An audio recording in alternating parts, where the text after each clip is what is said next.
The poem Hunting Snake by Judith Wright. She was a poet, an Australian poet, and also an Aboriginal people's campaigner. So she'd campaigned for the rights of Aboriginals. So she'd obviously spent a lot of time in the Australian outback, out in the wild, experienced some wild, surreal things. The poem has a clear A-B rhyme scheme throughout, but this changes in the last stanza to A-B-B-A.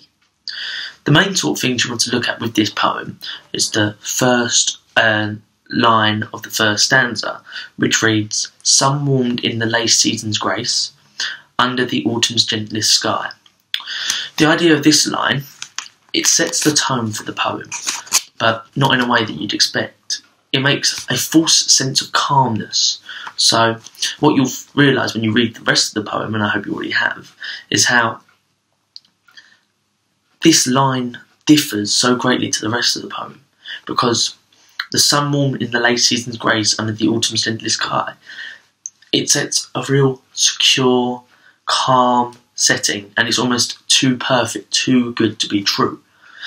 Then the following line, "We walked and froze half through a pace. The great black snake went reeling by." Obviously, you read this, there's a clear sudden change. The whole surrealness, the calmness has been broken by this appearance of a great black snake.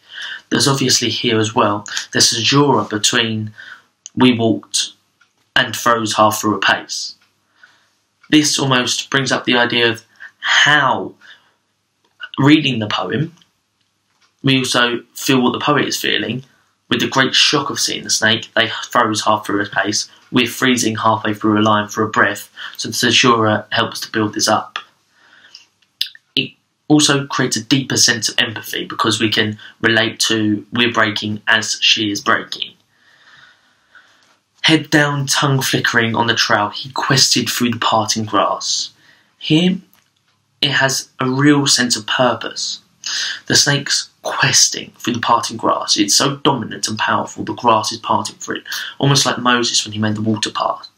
Further on, the word quested means it has a sheer sense of direction. It knows what it wants to do. It wants to achieve something. The following line, "Sun glazed his curves of diamond scowl, and we lost breath to watch him pass."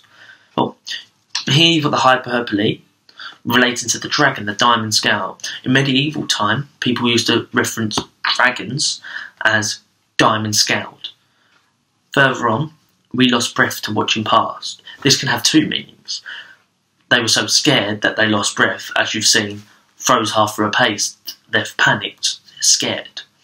But it also could mean they're admiring its beauty, this beauty that you don't see in the greater world.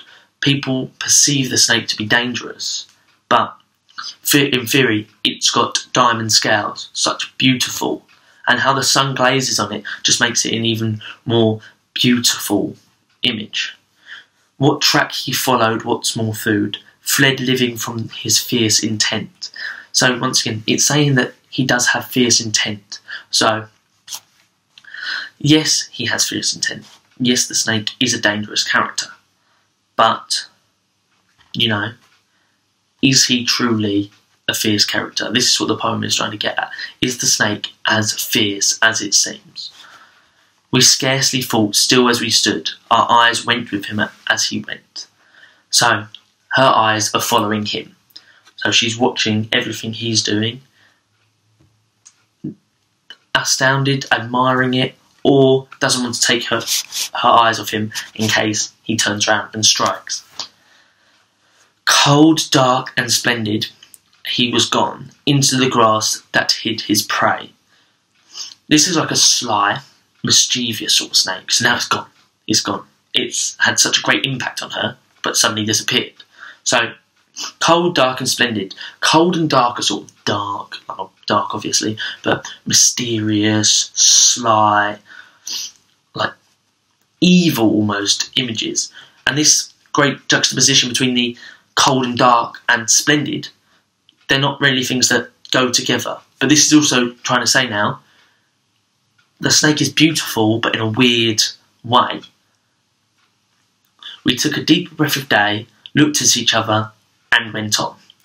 So here, the fierce intent that was also mentioned further up has gone. They're no longer worried about the snake. It's not going to affect them any longer. We took a deep breath of day, looked at each other, and went on. We took a deep breath of day, looked at each other, and went on. So, imagine, you've walked and you've seen this snake, you're shocked, you've started admiring its beauty. Then you look at your partner, you look her in the eye, and you just don't discuss it, just go, and walk on.